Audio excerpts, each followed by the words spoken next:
অভিনন্দন। স্যাররা বললেন সংক্ষেপ করার জন্য, বক্তব্যের জন্য আমরা বক্তব্য খুব দীর্ঘ করবো না।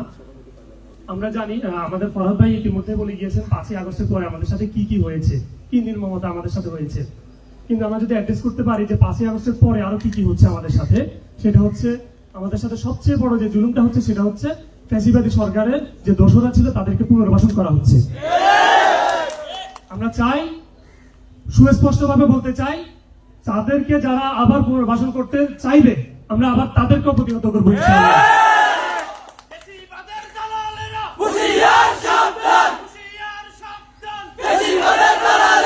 আমরা দেখেছি যখন ছাগলনাইয়ার 5ই আগস্ট ছাগলনাইয়া থানা আক্রমণ হচ্ছিল, তখন ছাগলনাইয়ার আপামর জনতা, ছাত্র, শিক্ষক, এলাকার সুধী সমাজ হতে রাজনৈতিক বৃন্দ সবাই মিলে কিন্তু আমরা এখানে এসেছিলাম এই থানার পুলিশদেরকে সেভ করার জন্য, আমাদের এই থানাটাকে রক্ষা করার জন্য।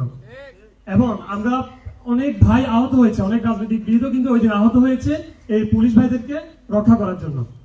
এই রক্ষা করার পর পরবর্তীতে ওনারা এখান থেকে সেনাবাহিনীর মাধ্যমে চলে যায়, ওনাদের অনেকগুলো অস্ত্র হারিয়ে যায়। সে অস্ত্র কিন্তু আমাদের মাধ্যমে কিন্তু অনেকগুলো উদ্ধার হচ্ছে। কিন্তু আমরা পরবর্তীতে দেখলাম ওনাদেরকে যখন আমরা আবার সাহায্য করতে চাইলাম, ওনারা আমাদের প্রতি খুবই ওই সময় কেন জানি ওনারা কাজে আসতে চাচ্ছে না। বারবার রিকোয়েস্ট করতেছে, আমাদের জনবলের অভাব, অনেক কিছুর অভাব এভাবে বলে প্রায় 20 দিন 25 দিন চলে যাওয়ার পর বন্যায়ও কিন্তু আমরা পুলিশ ভাইদের কাছ থেকে কোনো ধরনের কোনো সাহায্য পাইনি। অন্যান্য উপজেলায় আমরা দেখেছি পুলিশ ভাইয়েরা সাধারণ মানুষের সাথে একসাথে এসে কাজ করে তাদের রেপুটেশনটা কিন্তু আবার বিল্ড আপ করতে পেরেছে। ছাগলনাইয়াতে আমরা ওনাদেরকে ডেকেও নিয়ে যেতে পারি না যে আমাদের এত বড় একটা বিপদ যাচ্ছে, হঠাৎ করে এত বড় একটা বন্যা আসলো, তাদেরকে আমরা পাই নাই। এর পরবর্তী যখন হাসান ইমাম স্যার চলে গেলেন, এরপরে আসলেন আমাদের ওসি নজরুল ইসলাম স্যার। ওনার মাধ্যমে উনি যতটুকু চেষ্টা করছেন আমরা দেখছি খুবই সন্তোষজনক। উনি থানাকে মোটিভেট করা হতে শুরু করে অনেক কিছুই করেছেন, তাকে এই ব্যাপারে আমরা ধন্যবাদ দিই। এসপি স্যারের কাছে আমরা কয়েকটা ব্যাপার নিয়ে গিয়েছিলাম, উনি এগুলো সমাধান দিয়েছেন, ধন্যবাদ তাকে।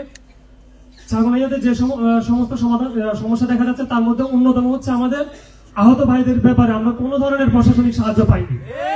আমাদের ভাইদের এখনো রাফির চোখে এখনো 2টি গুলি, আমাদের তুহিন ওদের গায়ে এখনো বুলেট রয়েছে, কিন্তু আমরা কোনো প্রকার সাহায্যই পাচ্ছি না প্রশাসনের পক্ষ থেকে।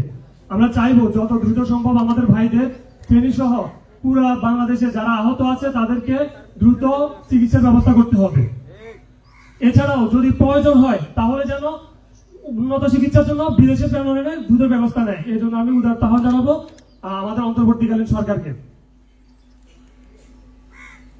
এছাড়াও যারা ফ্যাসিবাদের দোষর হিসেবে কাজ করেছে তাদের দ্রুত বিচার কার্যকর করতে হবে, দরকার হলে আন্তর্জাতিক ট্রাইব্যুনালে, ওখানে দ্রুত যাতে তাদেরকে নিয়ে তাদের বিচারটা এত দ্রুত করতে হবে যাতে নতুন করে আর কোনো ফ্যাসিবাদ এই বাংলাদেশে গড়ে উঠতে না পারে।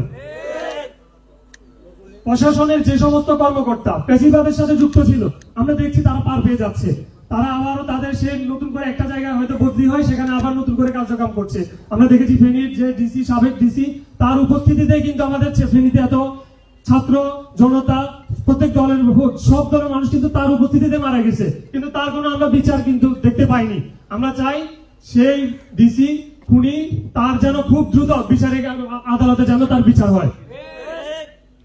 আমাদের ছাগলনাইয়াতে মাদক, যেহেতু আমরা একটি বর্ডার কেন্দ্রিক এলাকা, সেখানে মাদকের একটি অভয়ারণ্য দেখা যায়, চোরাচালান মাদক।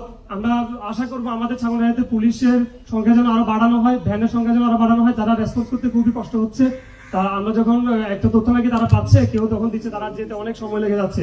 আমরা আশা করবো পুলিশের সংখ্যা বাড়িয়ে যেন আমাদের টহল যেন আরো বাড়ানো হয়, সবকিছু মিলিয়ে যেন আমরা খুব দ্রুত রেসপন্স করতে পারি। রেসপন্সিভ একটা পুলিশিং আমরা চাচ্ছি ছাগলনাইয়াতে।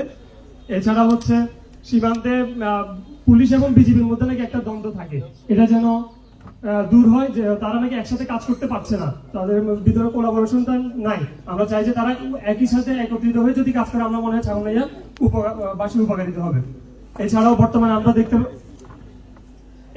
দেখতে পাচ্ছি আমাদের গোয়েন্দা সংস্থাগুলা, আমাদের দেশের যে গোয়েন্দা সংস্থা, তারা যেন আমাদের মনে হচ্ছে তারা ব্যর্থ।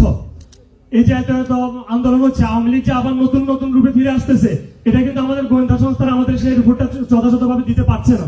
আমরা চাইবো গোয়েন্দা সংস্থা যেন আমাদেরকে আরো দ্রুত রেসপন্সিভ ভাবে আমাদেরকে বিভিন্ন তথ্য দিয়ে সাহায্য করে, পরবর্তীতে কি হতে যাচ্ছে সেটা যেন আমরা দ্রুত জানতে পারি, আর তার মাধ্যমে আমরা আমাদের এই দেশটাকে রক্ষা করতে পারি।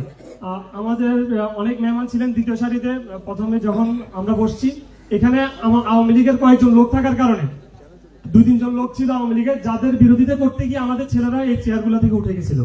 আপনারা মনে করবেন না যে আপনাদেরকে আমরা কষ্ট দিচ্ছি বা উঠাই দিচ্ছি ওই চেয়ার থেকে, এগুলা আপনারা আশা করি মনে কষ্ট রাখবেন না। আমরা প্রথমে এখানে বসেছিলাম, কিন্তু আপনারা কেউ বিরোধিতা করছেন না কেন আমি জানি না। আওয়ামী লীগের লোকগুলা কিন্তু আপনাদেরকে সবচেয়ে বেশি কষ্ট দিছে, 16 বছর ধরে আপনাদেরকে কষ্ট দিছে। তাদেরকে দেখে আপনারা কেন জানি বসেছিলেন, আমরা বসে থাকতে পারি নাই। আমাদের ছেলেদের যে আহত ছেলেগুলা আর আওয়ামী লীগের লোক একই সাথে কিভাবে বসে থাকতে পারে, যার কারণে আমরা এখান থেকে উঠে গেছি। আশা করি সবাই ক্ষমা দিয়ে সুন্দর দৃষ্টিতে দেখবেন। ধন্যবাদ সবাইকে, আসসালামু আলাইকুম।